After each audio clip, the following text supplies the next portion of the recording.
If you can't use a straight razor or electric shaver because you have sensitive skin or over curly hair, then I'm going to show you how to get a close shave without the irritation or razor bumps.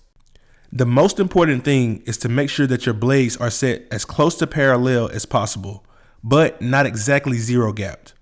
There needs to be a tiny gap between the cutting blade and the steel blade. Now this may take a few times to get right, so test the blades on the inside of your arm. If it leaves a mark or irritates the skin, then you know you need to adjust the blades down until they cut to where there's no discomfort. I'm going to be using the self-cut system mirror to help me shave my face.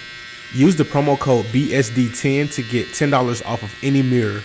Here I'm just shaving around the perimeter of the hair that I want to keep, but after that I'm going to be shaving against the grain. With the grain would be downwards, but I'm going against the grain to get a closer shave.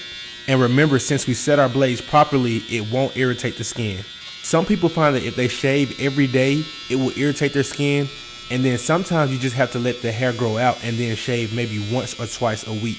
You really have to learn your skin type so that way you know how and how often you need to shave. If you got value out of this video, be sure to like, comment, share, and follow for more content.